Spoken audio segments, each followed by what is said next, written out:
Benar Tuhan, keinginan kami hanyalah untuk menyembah-Mu, menyembah-Mu dalam roh dan kebenaran Tuhan.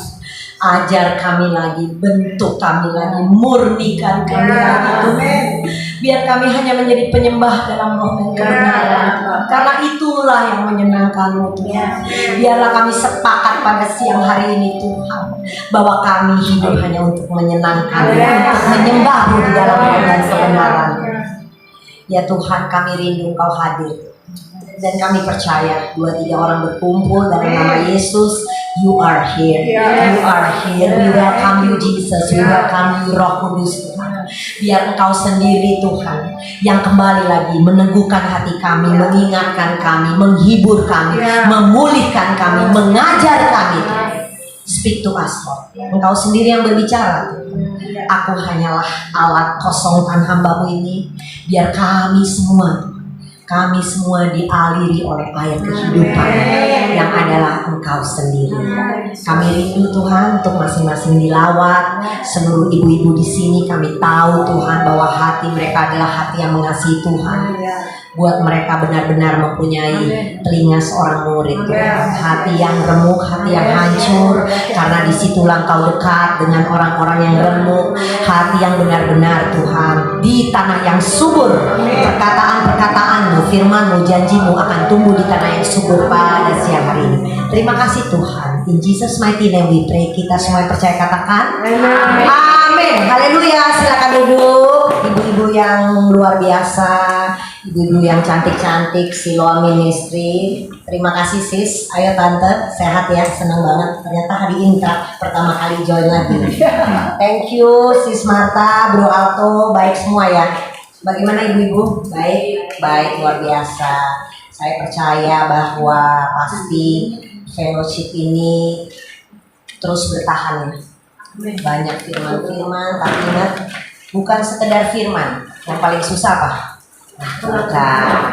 Lakukannya. Jadi saya percaya bahwa nggak sia-sia jauh-jauh dari ibadah, karena itu adalah pelatihan ketekunan kita. Hal-hal sepele sih sebenarnya. Setiap hari Selasa datang dari jam 10 sampai jam 12 ya palingnya. Iya kan? Sisihkan waktu untuk hal-hal lain kita bisa. Tapi kayaknya saya kok gini aja ya, enggak. Tuhan itu perhitungkan hal-hal ini. Percaya. Terus saja tekun sampai Yesus datang kedua kalinya ya. Kita terus tekun ya sis ya. Yes. Firman Tuhan yang saya mau bagikan pada pagi hari ini adalah mengenai abundant life. Kehidupan yang berkelimpahan. Firman-Nya di Yohanes 10 ayat 10 dikatakan bahwa pencuri datang hanya untuk mencuri, membunuh, dan membinasakan. Aku datang supaya mereka mempunyai hidup dan mempunyainya dalam segala kelimpahan.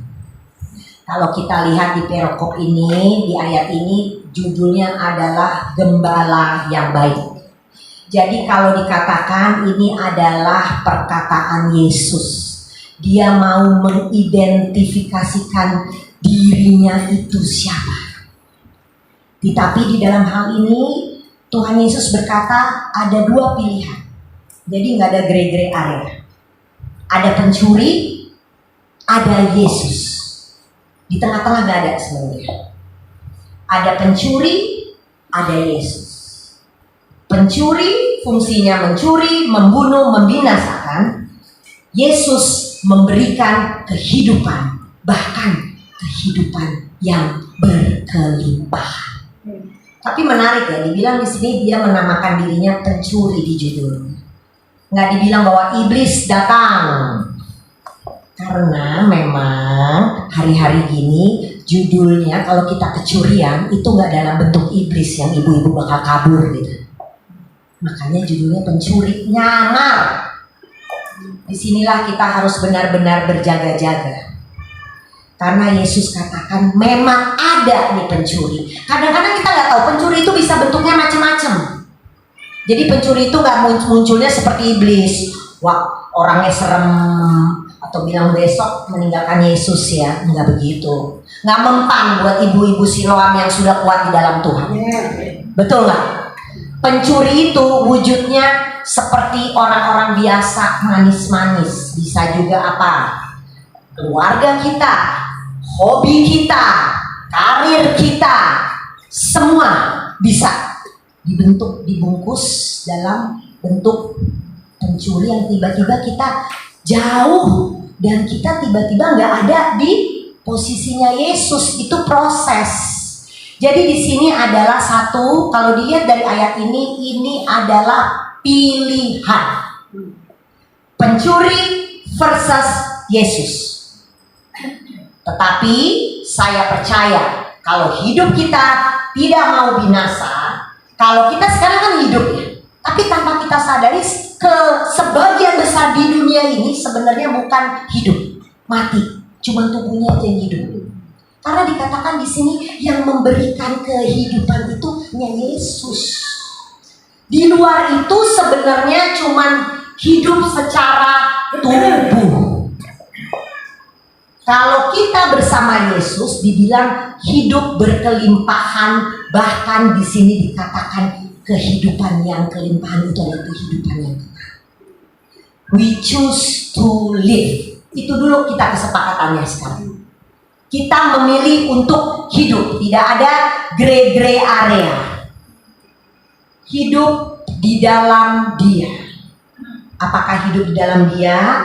Hidup mengenal Dia. Kalau dilihat bahwa hidup yang berkelimpahan, definisinya adalah kepenuhan, komplit, mendapat tujuan yang diharapkan, termasuk menjadi seperti Yesus. Ini arti hidup yang berkelimpahan.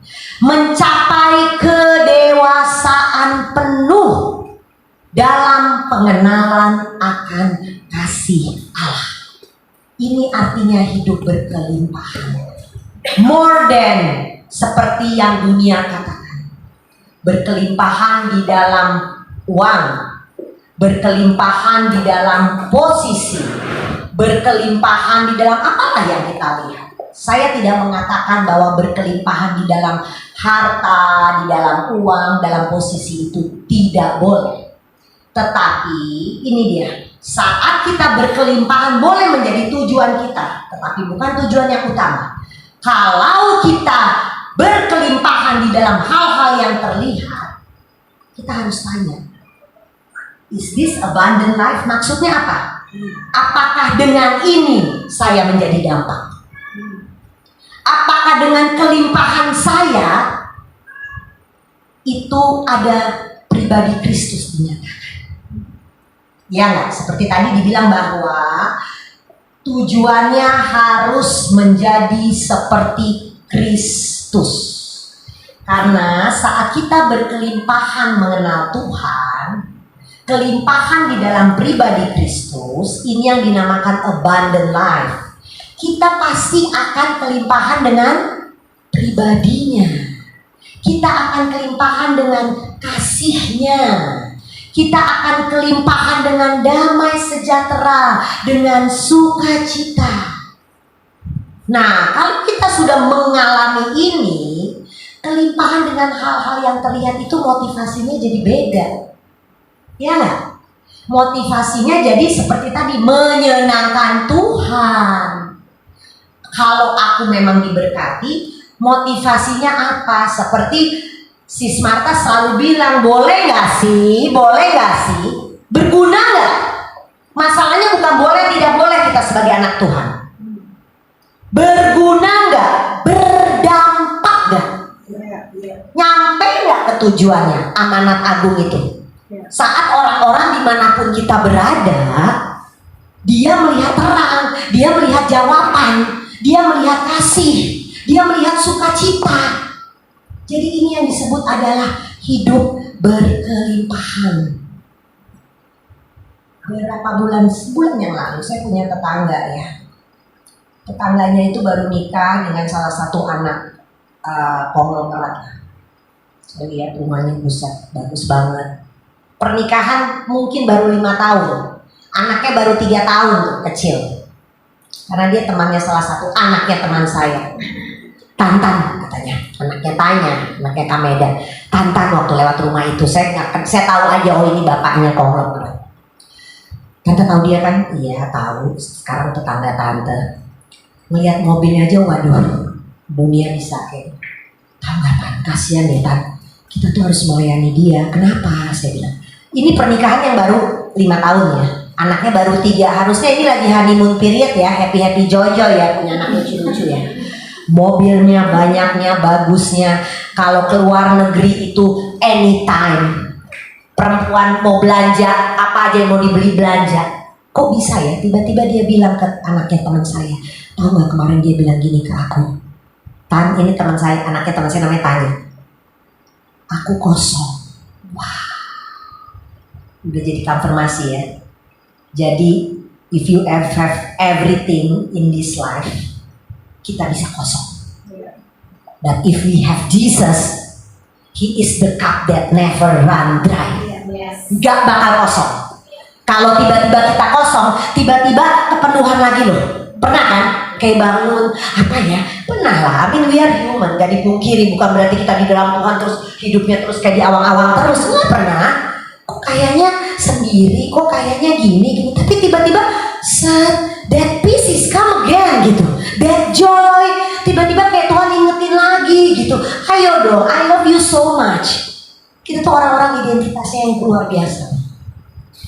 I've been loved, dikasihi, disayangi, diterima, dipanggil, dipilih, bahkan disebut namanya satu persatu. What else you want to get? Ini aja yang dicari, ini aja terus yang ditekunin.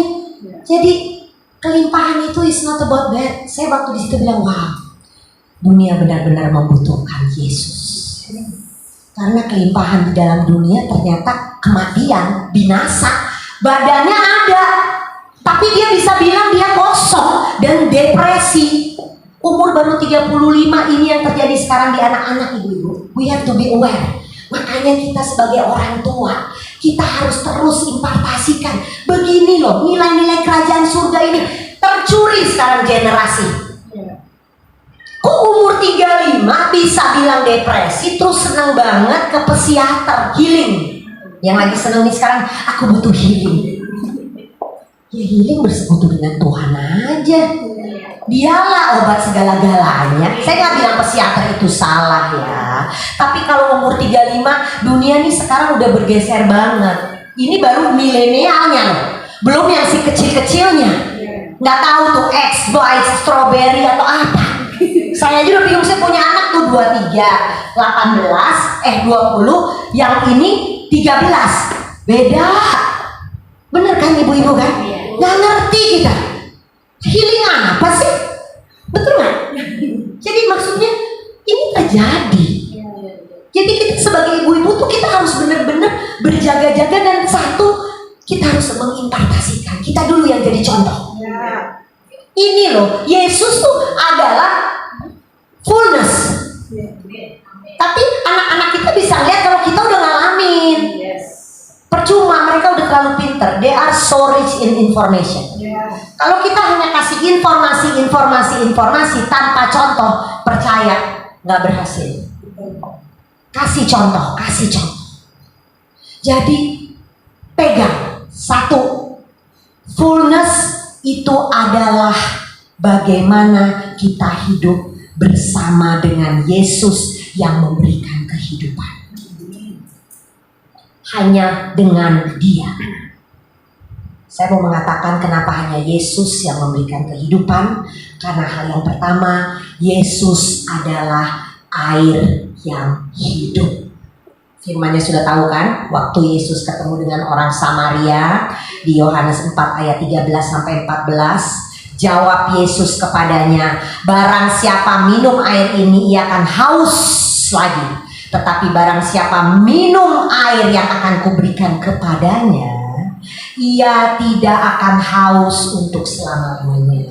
Sebaliknya, air yang akan kuberikan kepadanya akan menjadi mata air di dalam dirinya yang terus menerus memancar sampai kepada hidup yang kekal. Jadi kita mau merelatekan bahwa kehidupan bersama Yesus adalah kehidupan yang kekal. Karena terus-menerus mengalir. Jadi kalau yang di dalam Yesus itu nggak pernah jatuh tempo. Tidak pernah. Di luar Yesus yang sering jatuh. Ya enggak? Jadi dikatakan bahwa kehidupan dari Yesus adalah kehidupan yang kekal. Itu yang perlu kita cari. Kehidupan berkelimpahan kalau cuman sekedar yang kelihatan pasti tidak kekal. Habis. Ngengat karat itu benar-benar terbukti. Mama saya tuh meninggal 3 tahun yang lalu ya. Saya di situ lihat, wow, this is ngengat karat. Mama saya tuh suka banget berdandan, neces lah, ya. Ya namanya ibu-ibu, bukan berdandan yang mahal-mahal, tapi neces. Kalau pakai merah dari atas bawah merah, gitu-gitulah ya. Jadi dia suka sekali koleksi dengan perhiasan, bukan perhiasan emas yang mahal-mahal ya, aksesoris. Disimpan semua warna punya. Kebayangkan usianya 73. Kalau dia mulai hobi itu dari pertama kali kawin umur 23, betapa banyaknya itu. Betul nggak? Nah, 2 minggu yang selalu, karena memang rumahnya di atas itu sudah kosong, tidak ada orang. Saya lagi ambil dokumen sesuatu. Saya buka. Itu saya melihat loh, karat itu makanin itu semua perhiasan aksesoris itu dan rapuh. Gelang semua sampai kotak-kotaknya rapuh. Di situ saya bilang, ya, ini artinya nggak karat nih. Iya kan? Dan ternyata karat kalau tidak ada yang menghuni di rumah, dia semakin liar. Semua rapuh. Ini udah ngomongin gelang, itu kan bukan bahan yang lunak ya. Itu masuk kayak di pasir. Itu contohnya. Yuk, kembali lagi. Mari kita kumpulkan. Pengenalan akan Tuhan itu adalah kekekalan. Karena firman Tuhan katakan, inilah hidup yang kekal. Bahwa mereka, Yohanes 17 ayat 3, bahwa mereka mengenal Engkau satu-satunya yang benar dan mengenal Yesus Kristus yang telah Engkau utus. Kalau memang belum saya yakin Sis Marta itu kalimatnya cuma satu, mengenal. Tapi mengenal Tuhan itu ternyata nggak bisa dalam bentuk kalimat ya. Karena setiap orang itu emang harus alami. Iya kan? Mengenal secara pribadi. Ini yang akhirnya membuahkan kedewasaan iman ya. Bagaimana kita kuat, bagaimana kita teguh, bagaimana kita bertahan, bagaimana kita berdampak saat kita punya kedewasaan iman. Itu bukan berarti bahwa udah 30 tahun pelayanan atau umurnya udah 85. Kedewasaan itu tidak melambangkan angka. Kedewasaan itu bagaimana kita benar-benar mengenal dia sebagai pribadi, intimasi sangat dalam. Alami. Kalau memang belum, minta ke Tuhan. Perbedaannya beda. Perjalanan rohani saya dengan perjalanan rohani Sis Marta mungkin dengan beda. Cara Tuhan mengenal beda, cara kita mengenal beda. Tapi identitasnya selalu sama. Dia adalah Tuhan yang tidak pernah berubah. Dia adalah Tuhan yang penuh dengan kasih. Dia adalah Tuhan yang terus rindu untuk kita datang berbalik, untuk kita benar-benar mengalami yang namanya keselamatan sempurna. Tujuan dia cuma itu kok. Dia nggak mau membinasakan. Dia datang untuk memberikan kita kehidupan yang berkelimpahan. Nah, marilah sekarang kita harus benar-benar tahu dulu bahwa saya tuh mau mengenal. Kalau dibilang bahwa air yang terus-menerus mengalir, artinya kalau kita mengenal Tuhan selalu harus ada perubahan. Itu dia, satu. Udah 30-40 tahun saya benar-benar melayani. Berubah gak dari kemarin sampai sekarang? Atau hari ini sama kemarin sama besok berubah gak? Inilah yang disebut kelimpahan. Selalu ada pembaharuan karena kita growing, bertumbuh di dalam pengenalan Tuhan. Coba kalau diperhatikan, apa susahnya Tuhan menjawab doa atau masalah kita sih? Nggak susah kan?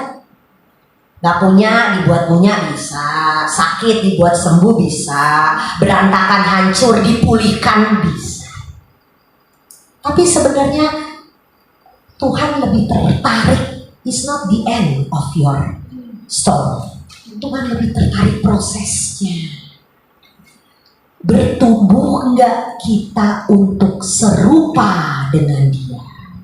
Ini dia, the godliness, pembaharuan. Makanya kalau dibilang apabila engkau lahir baru, engkau harus diperbaharui dari hari ke hari. Dan itu udah digaranti, firman Tuhan katakan saat kita mengenal dia pasti kita melimpah, pasti. Nah kalau sekarang merasa hidupnya masih kosong-kosong atau bagaimana, mungkin kita mengenal dia belum secara intimasi. Kita mungkin masih mengenal dia secara agamawi, it's not pribadi. Ayo terus minta Tuhan, aku kadang-kadang saya punya disciple ya, tiba-tiba baru kemarin dia cerita. Jadi waktu saya lagi counseling dia tuh lagi depresi berat 7 tahun yang lalu. Nggak bisa melihat, nggak bisa apa, nggak bisa jalan, nggak mandi. Tapi kalimat yang saya bilang cuma gini, sis, ini Katolik dia ya, jadi dia benar-benar rosario semua ya. Sis, kenali dia secara pribadi. Baru kemarin dia bilang waktu dia sharing, pulih sekarang. Hanya firman, ayo dong kenal dia. Tapi kan saya nggak bisa ngajarin kenal tuh gimana. Kita hanya nggak mau ngasih tahu ini firmannya. Itu hanya kita dengan Tuhan, minta. It takes her 5 years untuk dia bilang, akhirnya saya mengenal dia secara pribadi. Bahkan dia bilang nih, saya nggak rugi mengalami ini, bisa sampai buta loh. Jadi kalau sekarang main itu depresi ya.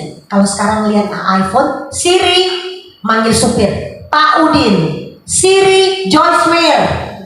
Itu dia depresi, itu dia kalau kecuri itu bisa sampai binasa begitu kan. Nah baru dia bilang kemarin, akhirnya dia bersaksi ke temannya, saya nggak pernah temennya, kenapa kamu kayak begitu gitu kan. Tapi saya nggak pernah merasa rugi untuk ngalamin ini, karena melalui ini saya mengenal Yesus. Wah, ini nggak ngomongin orang yang memang dari, kalau Katolik kita memang sangat ini ya, dia dari TK itu udah diajarin ibunya atau bapaknya ke gereja pagi-pagi di Teresa. Jadi bukan ngomongin orang yang nggak pernah berdoa ya, tapi dia baru mengenal Tuhan tuh 5 tahun yang lalu. Saya nggak pernah rugi, saya bersyukur karena dengan begini saya kenal siapa Yesus dalamnya, arti pengenalan dalamnya. Jadi harusnya saya percaya ibu-ibu di sini dengan begitu banyak firman yang luar biasa, pengajaran yang luar biasa, harus dengan mengenal. Karena dibilang bahwa saat kita mengenal, kita berkelimpahan. Bahkan di firman Tuhan dikatakan, kasih karunia dan damai sejahtera melimpahi kamu oleh pengenalan akan Allah di dalam Yesus Kristus. Jadi karena pengenalan ini, kita menjadi abundant. Iya kan? Karena pengenalan. Mengapa dibilang air yang hidup? Karena air itu melambangkan roh. Firman Tuhan dikatakan Yohanes 7 ayat 38 39, barang siapa percaya kepadaku, seperti yang dikatakan oleh kitab suci, dari dalam hatinya akan mengalir aliran-aliran air hidup. Seperti yang tadi dibilang ya di Yohanes, yang dimaksudnya ialah roh yang diterima oleh mereka yang percaya kepadanya. Jadi kalau ditanya apa aliran air hidup, itu adalah roh. Nah ini dia, bagaimana sih kok saya susah sekali sih mengenal. Latih rohnya ibu, latih. Karena kita hidup ada roh ada daging kan. Pilihan lagi, pencuri atau Yesus kan. Nah ini dia pentingnya kita melatih roh kita sehingga air itu kita rasakan terpancar, mengalir, memberikan damai sejahtera, memberikan sukacita, memberikan tuntunan, sehingga kita menjadi orang yang jalan di dalam kebenaran. Berlatihlah beribadah. Latihan ini ayat yang selalu saya pegang karena saya tuh orang olahraga. Tapi sebenarnya olahraga latihan badani itu B aja, bukannya salah ya. Jadi saya tuh mungkin kalau ibu-ibu tahu, Tuhan pakai saya ini ya udah hampir ya 7-8 tahun, tiba-tiba saya mendadak bisa olahraga triathlon. Olahraganya itu adalah berenang, sepeda, lari. Tapi semakin tahun, saya bukan atlet ya, tiba-tiba dibuat bisa aja karena saya ikut-ikut suami saya. Tapi saya selalu bilang, Tuhan, kalau Engkau menjadikan ini, aku mau menjadi dampak, dan ini untuk cerita Yesus. Ini untuk cerita Yesus, dan semakin hari semakin banyak ceritanya. Nanti saya beri kesaksian cerita, oh ternyata begini ya. Kalau orang bilang, lo ngapain sih 253? Sebenarnya juga nggak mau, tapi Tuhan lagi tempatin di situ, gitu kan? Gila-gilaan. Nah, namanya latihan. November ini tuh terus terang saya tuh masuk ke satu olahraga namanya Ironman. Nanti Google aja kalau dibilang olahraga yang tersusah atau yang paling terberat apa itu, ternyata itulah olahraganya. Serem ya, tapi Tuhan panggil di situ. Jadi kebetulan dengan perjalanan yang begitu panjang, 7 tahun mungkin 10 tahun ya preparationnya. Jadi ini bukannya sekedar baru tidur terus mau ikut loh, enggak. Hidup itu proses semuanya. November ini tanggal 2 atau tanggal 4 saya akan ikutin Ironman itu di Israel, di tempat Tuhan Yesus berdiri di atas air. Jadi saya akan berenang di Danau Galilea. Nah, mungkin aku nggak tahu kalian familiar atau enggak, saya cuma mau kasih tahu aja. Ini Tuhan nih bener-bener, menurut saya ini benar-benar adalah saya ditempatkan di situ, memang pasti ada cerita Tuhan. Karena bukan saya nggak atlet, yang atlet tuh suami saya dulu pernah. Cuman saya gara-gara ikut nonton, saya bosen, saya belajar. Tahunya kok jadi kayaknya gampang, bukannya gampang ya. Semua karena kasih karunia Tuhan lah. Kok bisa lewatin ini, kok tadinya dulu gitu. Nah ini latihannya. Asal saya kasih tahu, saya mau bilang latihan nih begini loh. Begitu juga dengan latihan ibadah. Jadi latihan ibadah tuh nggak cuma yang hari Minggu ke gereja baca devotional cuma 5-10 menit no. Latihannya begini loh. Jadi nanti nih November ini pertandingannya adalah 3,5 km berenang. Setelah itu disambung dengan 180 km sepeda. Jadi kalau Jakarta Bandung tuh cuma 130 Bapak Ibu. Ya. Setelah itu disambung dengan 42 kilo lari. Nah, kebayang ya, maksudnya saya tuh bukan gila hebatnya di olahraga, bukan. Kalau yang tahu saya dulu bukan. Ini semua karena kasih karunia Tuhan. Tapi saya tekun ngerjainnya. Saya berlatih. Karena menurut saya ini nggak kaleng-kaleng. Jangan konyol-konyol. Ini untuk kemuliaan Tuhan. Jadi ada orang iseng tok gitu, nggak begini. Dalam proses hampir sudah 7 sampai mungkin 10 tahun lah, yang serius 7 tahun. Akhirnya saya ditetapkan untuk ikut yang ini. Biasanya saya ikut cuma setengahnya. Untuk ikut yang ini, dan saya memang berdoa ke Tuhan. Saya bilang, Tuhan, sebenarnya kalau saya mau ngerjain yang benar-benar banyak banget cerita Yesus. Dikasih lo Israel, serem ya. Berenangnya nanti di Tiberias, di Galilea. Setelah berenang mengelilingi kota Tiberias, di mana semua itu banyak banget mukjizat Tuhan. Kapernaum, ini yang dirubah, gereja yang Simon, apakah engkau mengasihiku, itu semuanya nanti saya lewatin. Makanya anak saya bilang gini, Mah, nanti mama kalau kan mereka bisa trekking, karena ini menghabiskan waktu kurang lebih 15 sampai 18 jam. Mah, nanti kalau kita trekking, taunya mama berhenti, nggak jalan-jalan katanya.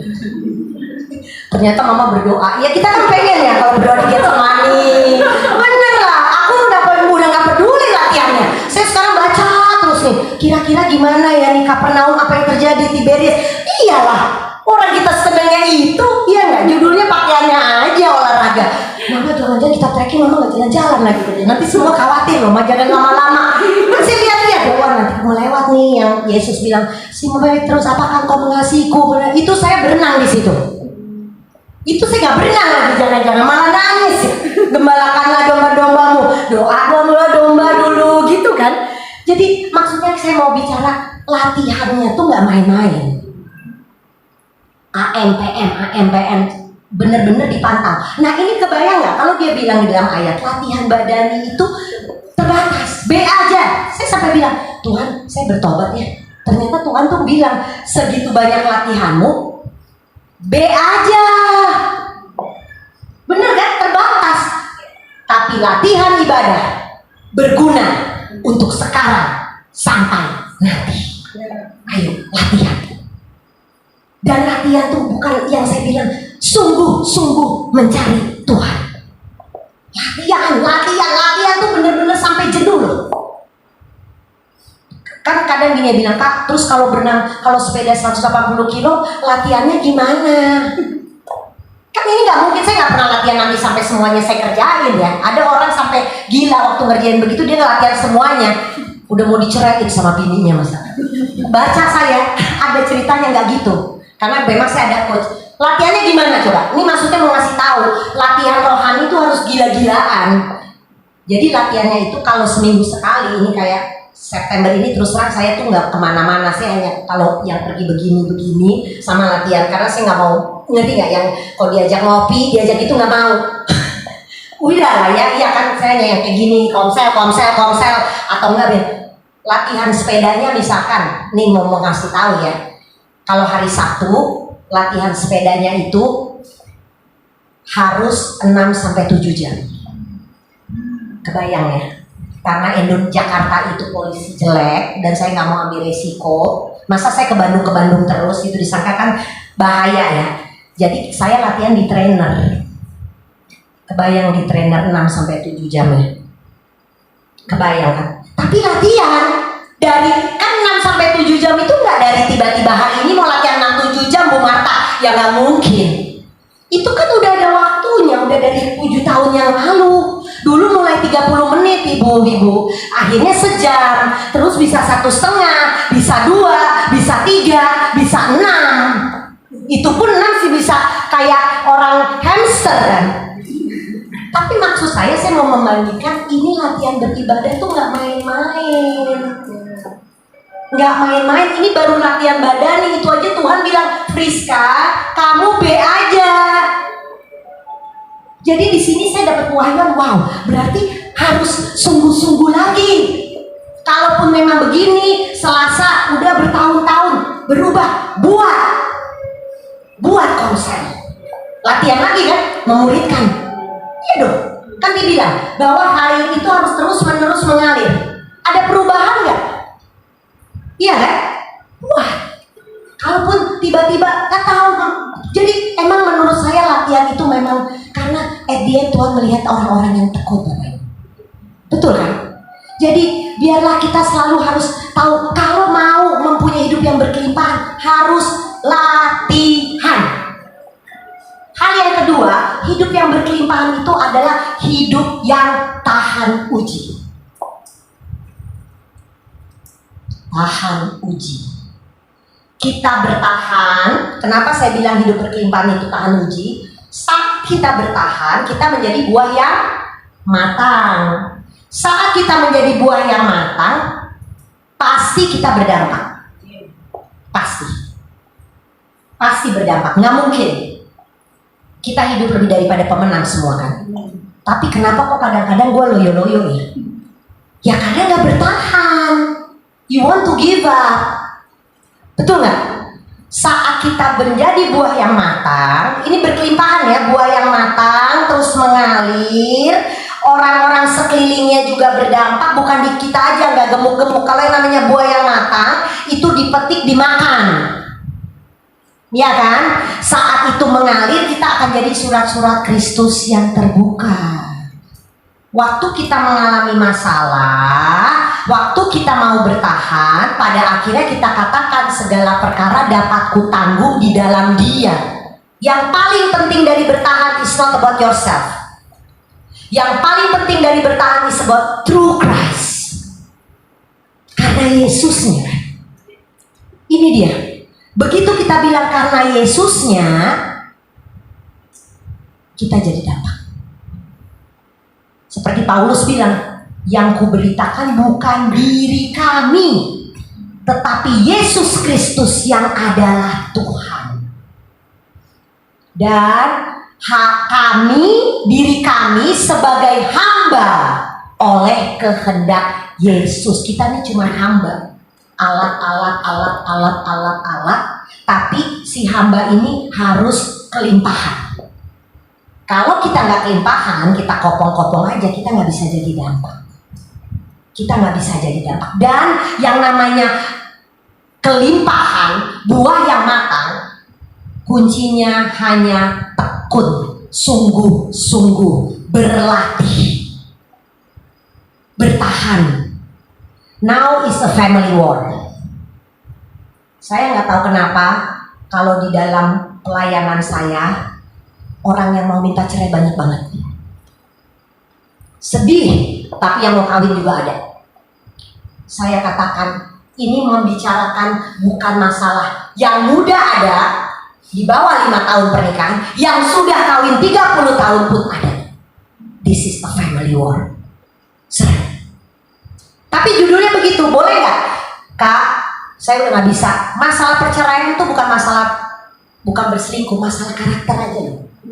Suami malas, atau enggak istri tuh selalu ngatur. Jadi perceraian itu sekarang yang sangat common, masalahnya hanya masalah karakter. Jadi kalau masalah karakter, bertahan dong. Justru ini dia kenapa kita harus bertahan, karena disitulah kita dibentuk.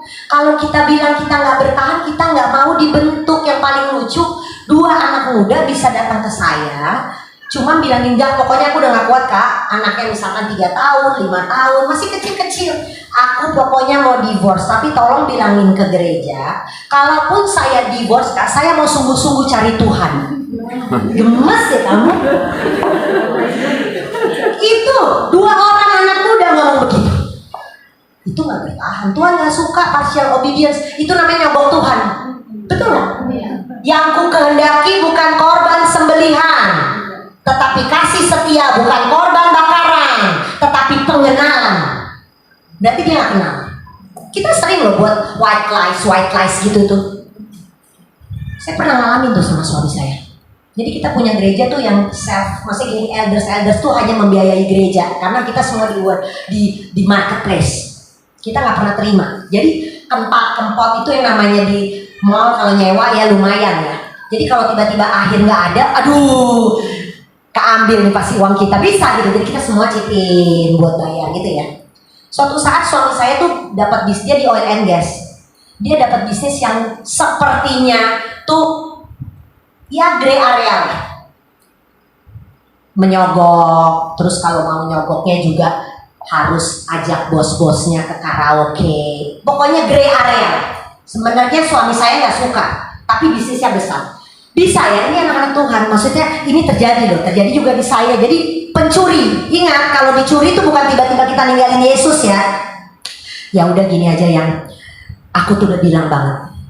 Kalau sampai bisnis ini berhasil, aku bukan masalah perpuluhan lagi, sebagian besar aku beri. Ya kata Tuhan, gue nggak butuh duit loh, gue butuh ketaatan. Bisnis itu nggak pernah datang Bapak Ibu, tidak pernah jebol. Udah mau jebol 99 Tuhan giniin. Bukan korban sembelihan, korban bakaran. Jangan coba-coba sogok Tuhan. Akhirnya kita bertobat, tapi udah keguling banyak. Tapi Tuhan begini ya, ini nilai pertobatan. Saat kita bertobat, oke, aku gak mau lagi, aku mau tinggalkan, Tuhan bisa gantikan bukan bisnis ini, yang lain lagi berlipat-lipat. Ada harga pertobatan dan ketahanan uji. Percaya. Apapun yang sedang dialami sekarang, coba pikirkan, kenapa ya? Why this doesn't happen gitu? Selidiki. Karena memang Tuhan mau kita menjadi orang anak-anak Tuhan yang tahan uji kok. Nah ini family war. Ini dia family war sekarang. Saya punya satu kesaksian. Saya ada yang mau cerai Karena hanya masalah karakter ya. Pasti kita punya masalah karakter dong dengan suami istri. Tapi gak apa-apa. Dia gak bisa berubah, kita gak bisa berubah. Tapi yuk, sama-sama yuk. Aku dan kamu berlomba-lomba sampai aku bisa melihat Yesus di kamu dan kamu bisa melihat Yesus di aku. Coba deh, sepakat begitu. Enak. Tapi kalau kita counting-counting, capek. Iya kan? Karena counting itu gak kelar-kelar. Malah forgiveness is not about counting. Forgiveness is about losing. Kan dibilang harus 70 kali 7. Jadi ini dia yang namanya kelimpahan. Apakah kita udah kelimpahan dalam pengampunan? Ini masalah karakter kan? Kan yang nanti yang lihat dampak pertama kali gak usah di luar-luar. Yang lihat dampak tuh rumah dulu. Anak, suami, pembantu, supir. Yuk. Karena benar-benar latihan tuh, dibilang latihan ibadah, itu bukan sekedar yes, komsel latihan ibadah, gereja latihan ibadah, berdoa latihan ibadah. Tetapi latihan ibadah yang paling spiritual itu apa? Memilih. Betul kan? Benar kan? Are we choose life or choose death? Kayak tadi gitu, mau keluar rumah, milih nih, kehidupan atau kecuri. Mau ngomong, milih. Ini latihan ibadah. Latihan memilih. Kita harus memilih, choose life. Iya kan? Jadi, yuk mari. Dan gak sia-sia saat kita bertahan. Ternyata ada mahkota kemuliaan. Ada mahkota kehidupan. Rewardnya itu bukan hanya nanti di sana. Di sana udah pasti. Itu ada grand carpet tuh dibilang. Ya, engkau akan mendapatkan hak penuh kalau engkau sungguh-sungguh dalam panggilan dan pilihanmu. Hak penuh dalam kerajaan Allah. Wow, jadi nanti yang cheering tuh banyak. Saya so relate dengan olahraga ya. Kebayang ya, kalau kita finish tuh cheering, apalagi nanti yang ini yang full Ironman, itu semua keluarga, kadang cucu, anak ikut karena mereka merasakan perbedaan hidup itu. Anak saya udah kelar tuh kalau hari Sabtu, aduh mas stop deh itu bunyi, so. Ayo, ini mah keluarga yang paling, ngerti nggak? They're cheering. Kebayang nggak sih kalau kita bertahan nih, kita sungguh-sungguh mencari Tuhan, itu nanti cheering yang masuk ke kerajaan Allah tuh, wow, hak penuh. Well done my son, well done my daughter. Nih lo silahkan menikmati bersama-sama dengan aku. Dan ini kekekalan, udah sampai di sana nggak ada jateng. Bener nggak? It's forever, so it's worth it. Aku nggak tahu apa pergumulan. Mungkin saat ini udah kayak mau give up gitu, nggak pernah berubah, nggak pernah ada kemajuan. Kok masalah masih semakin hari semakin sulit. Ada nilai daripada ketahanan uji. Ada. Karena benar-benar di firman Tuhan dikatakan bahwa apabila engkau tahan uji, engkau akan mendapatkan mahkota kehidupan. Minggu lalu, 3 minggu yang lalu saya ada anniversary suatu keluarga. 40 tahun. Ini nilai daripada ketahanan uji ya. Keluarga itu dalam 40 tahun berantakan. Maksud berantakan begini karakter lagi, bukan berantakan punya, enggak. Suami selalu tidak berhasil cari uang, tapi istri tidak boleh kerja. Jadi ada posisi yang benar-benar mereka tuh sampai enggak punya uang, harus dibantu keluarga. 40 tahun berjalan. Tetapi apa yang terjadi? They never divorce. Kalau secara dunia nih, misalkan kita konseling ke dunia, oh udah divorcein aja. Tapi bagaimana mereka bertahan?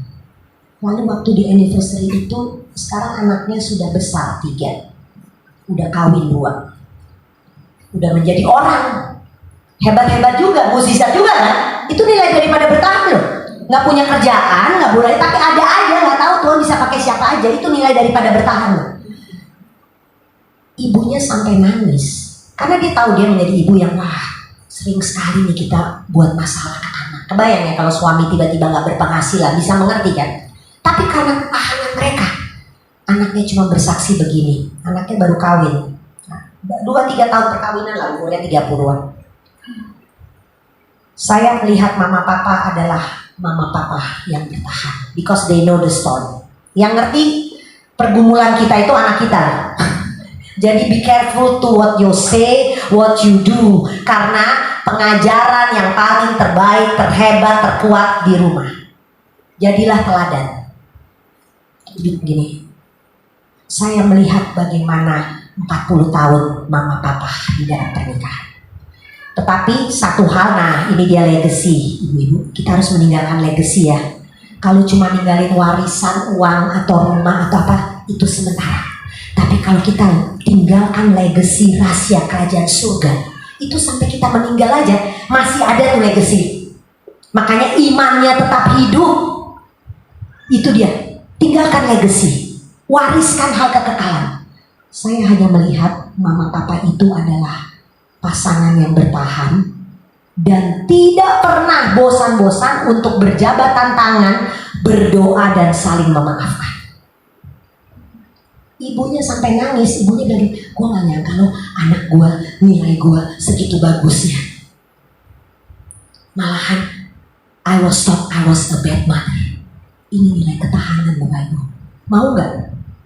Tiba-tiba anak kita merit atau apa, tapi dia cuma bilang ini, apapun badai yang kau hadapi, aku akan selalu bertahan. Legacy. Mari kita menjadi orang-orang yang bertahan. Saat kita berat, kita juga jadi dampak. Jadi dampak di anak-anak kita akan mempunyai nilai-nilai ketahanan uji juga. The reason kenapa saya tuh suka banget dengan contoh olahraga ini, karena anak saya akhirnya belajar artinya ketekunan. Mereka belajar banget. Dari gak bisa sampai bisa gitu. Dan tidak ada yang mustahil kok, asal tekun. Tekun itu mulai dari hal kecil ya. Betul kan? Tuhan itu percayakan hal kecil, sama aja. Itu ada orang dikasih lunchbox, iya kan? Waktu ada mukjizat besar tuh memberi 5.000 makan orang. Itu kan dari seorang ibu yang setiap hari rajin ngasih makan siang anaknya. Kalau Tuhan lagi mau bekerja dengan hal-hal yang kecil, when it's God's time, there will be the big things.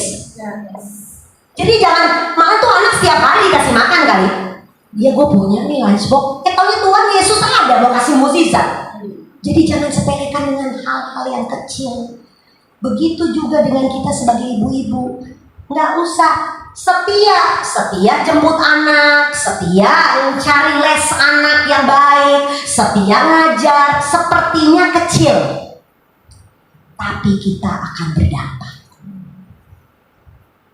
Tadi saya cerita bahwa saya udah 10 tahun ya berolahraga ini. Saya selalu nanya ke Tuhan, ini ada cerita yang sebenarnya 2 kesaksian yang menurut saya jadi ngerti. Ini salah satunya, artinya berdampak. Berdampak itu adalah waktu kita mengerjakan sesuatu, nama Tuhan dimuliakan, are we working for the Father business? Saya selalu pikir gitu. Ini bisnis siapa nih? Bisnis dunia atau bisnis kingdom? Kalau bisnis kingdom is about jiwa ya, is about his name kan. Nah, saya so nanya, Tuhan kalau saya udah gila, maksudnya tiba-tiba jadi atlet begini, saya hanya mau it's about you gitu. Tiba-tiba waktu 2 tahun atau 1 tahun yang lalu ya, saya pernah cerita nggak, saya nyebrangin Alcatraz. Tahu Alcatraz kan?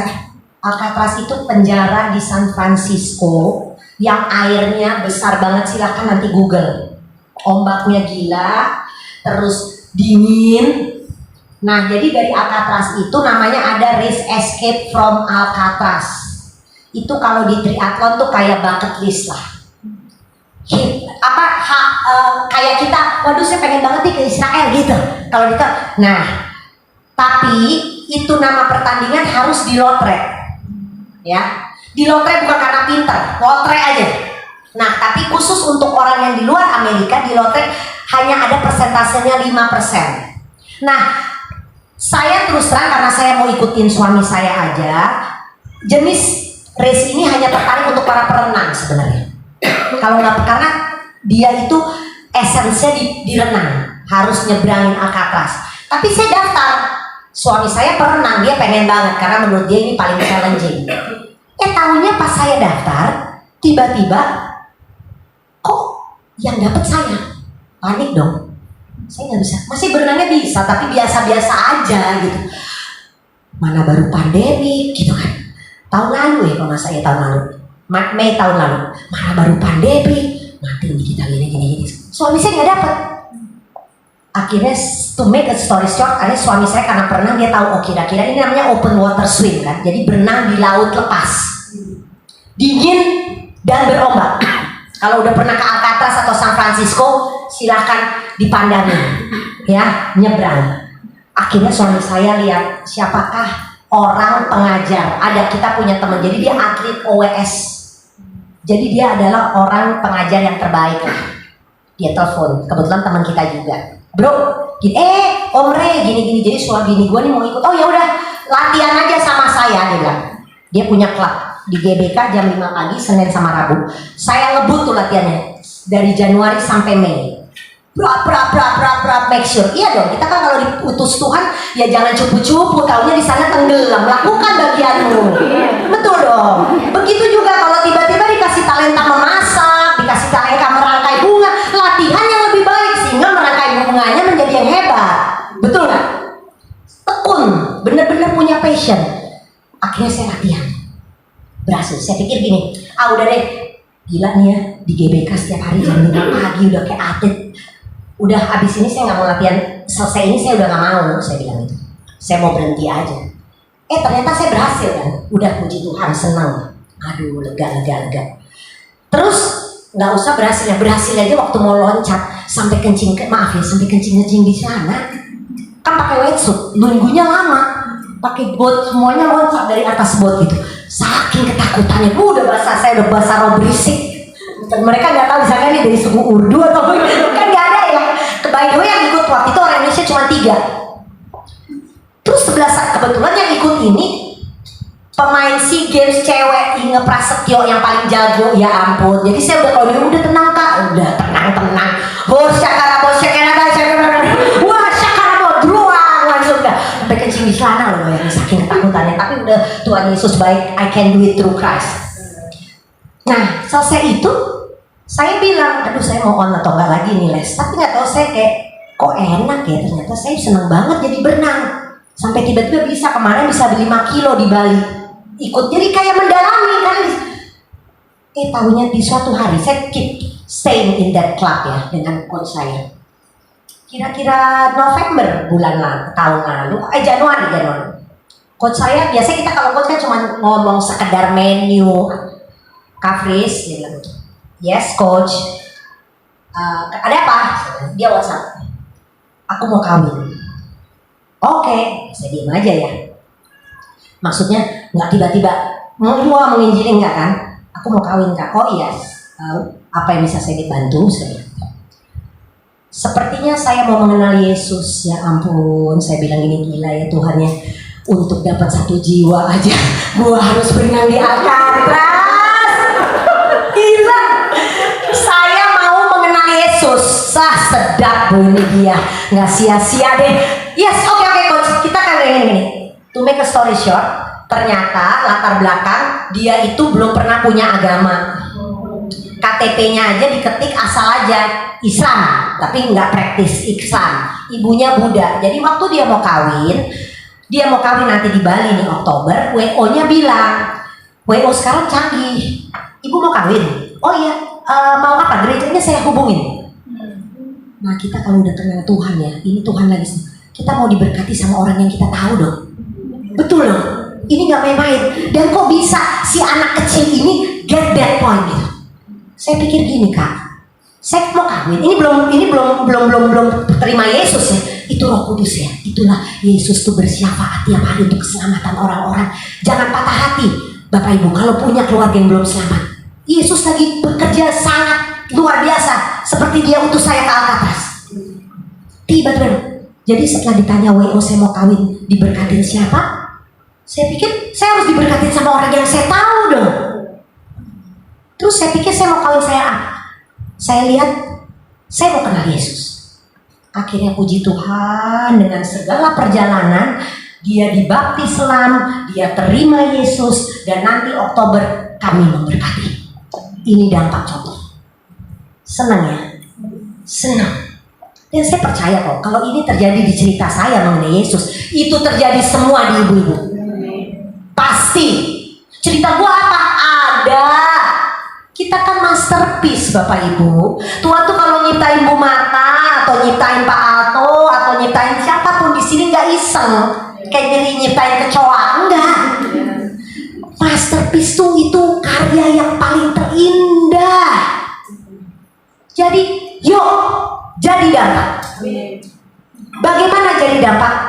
Kelimpahan. Choose life. Choose Jesus. Kenali dia sungguh-sungguh ya. Dengan cara apa? Berlatih. Berlatih. Walaupun not significant, maju terus, pantang mundur. Never give up on your storm. The storm is only temporary. Badai itu hanya sementara. And the storm never wasted. Badai itu gak pernah dibilang sia-sia. It is worth it of journey. Karena ada mahkota kehidupan. Tuhan Yesus memberkati. Mari kita berdoa. Yes Lord, terima kasih Tuhan. Kami bersyukur Engkau hadir. Kami bersyukur Engkau berbicara untuk kami semua. Biar benar Tuhan bahwa ketahanan uji hidup berkelimpahan itu menjadi kerinduan kami semua. Ibu-ibu di tempat ini, di Siloam Ministry, sebagai penolong, sebagai pendoa Tuhan, sebagai orang tua, sebagai istri, sebagai kawan Tuhan, hamba berdoa Tuhan biar benar kami semua mau mengalami kehidupan yang berkelimpahan. Lebih lagi Tuhan, apapun yang kami alami Tuhan, jangan biarkan kami mempunyai roh yang kayak tomat-tomat aja, kempan kepis. Kami mau punya roh Tuhan yang menyala-nyala. Berikan Tuhan, hamba mau mengimpartasikan Tuhan untuk ibu-ibu di sini Tuhan. Tolong Tuhan, biar mereka benar-benar mengalami artinya sungguh-sungguh mengenal Tuhan.